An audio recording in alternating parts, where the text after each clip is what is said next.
नमस्कार, सादर प्रणाम। मैं डॉक्टर ओपी मिश्रा द संकेत लाइव से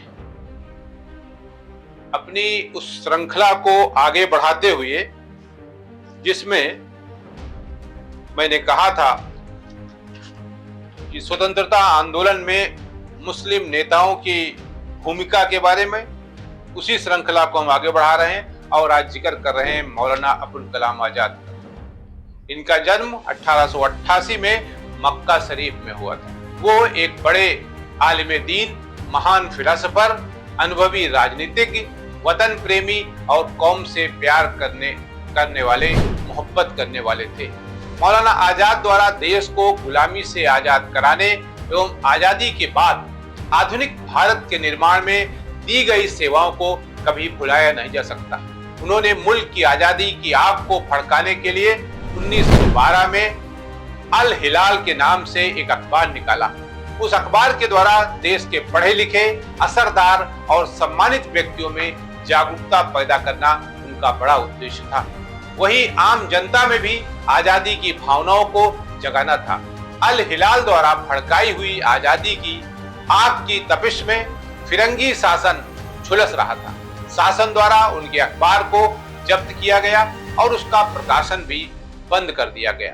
अंग्रेज शासन के विरुद्ध लोगों को भड़काने के आरोप में मौलाना आजाद को भी जेल भेजा गया। उस दौर में देश की आजादी के लिए संघर्ष में जेल जाना हिंदुस्तानियों के लिए एक सम्मान की बात होती थी। अल हिलाल के माध्यम से अंग्रेजों के खिलाफ उठाई जाने वाली आवाज को शासन ने बंद कर दिया। मौलाना आजाद ने इसकी परवाह नहीं की। उन्होंने देश हित में अपनी भावनाओं के से लोगों को आगाह कराने के लिए दूसरा अखबार अल बलाग के नाम से प्रकाशित करना आरंभ कर दिया। वो वतन प्रेमी हस्ती किसी भी फिरंगी हमले का मुकाबला करने के लिए तैयार रहती थी। वो भी देश की आजादी को इनाम का एक हिस्सा मानते थे। उन्होंने अपने अखबार अल बलाग में एक बार लिखा, अगर आसमान की तमाम बिजलियां उतर आए, हिमालय की चट्टानें अपनी सफे खड़ी कर लें, तो भी वो मेरे ईमान अर्थात वतन की आजादी के जज्बे को नहीं हरा सकती। भारत के प्रथम राष्ट्रपति डॉक्टर राजेंद्र प्रसाद के अनुसार राष्ट्रीय आंदोलन के समय मौलाना आजाद की तकरीरों ने पूरे देश में जागरूकता की एक ऐसी लहर दौड़ाई कि चारों ओर से आजादी का तूफान उमड़ पड़ा। फिरंगी सरकार उनकी ऐसी गतिविधियों को बर्दाश्त नहीं कर सकी। आजादी के मतवालों की देश हित में प्रत्येक तहरीक को सरकार बागियाना हरकत मानती थी, यानी कि सरकार के खिलाफ उद्दंडता पैदा करना, विद्रोह करना। मौलाना की कोलकाता में की गई तकरीरों के बिना पर उन पर बगावत का आरोप लगाकर उन्हें जुलाई 1921 में गिरफ्तार कर लिया गया। वो तो फिरंगी जेल में रहने के आदी हो चुके थे। वहां जाकर भी अपने मुल्क की आजादी के काम करते रहे।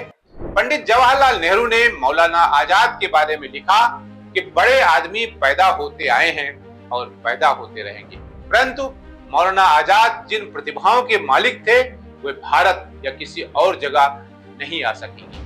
कांग्रेस पार्टी के लिए उनकी सेवाओं को देखते हुए वो कई बार कांग्रेस के अध्यक्ष चुने गए। साथ ही वो अमीयत उल्मा के भी नेताओं में से माने जाते थे। उन्होंने मुल्क की आजादी के लिए एवं आजादी के बाद मुल्क की तरक्की और विकास के लिए भी हिंदू मुस्लिम एकता को हमेशा आवश्यक समझा।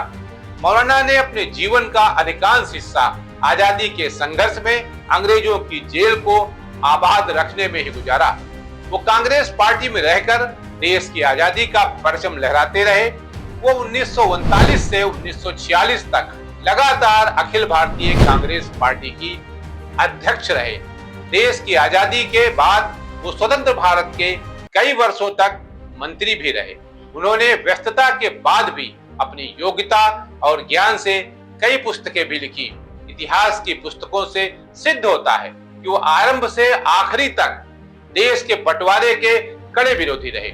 इस संदर्भ में उन्होंने देशवासियों, विशेषकर मुसलमानों को समझाने के अथक प्रयास भी किए। उनके सभी प्रयास बेकार रहे। देश के बंटवारे की दुखद घटना घटकर ही रही। यहाँ ये बताया जाना आवश्यक है कि वो सच्चे देश प्रेमी, महान स्वतंत्रता संग्राम सेनानी, भारत के निर्माता, वो गांधी जी, पंडित नेहरू और अन्य महान नेताओं के साथी 23 फरवरी 1958 को इस दुनिया से कूच कर गए। भारत के उस सपूत को तारीखी जामा मस्जिद दिल्ली के साए तले दफन कर दिया गया।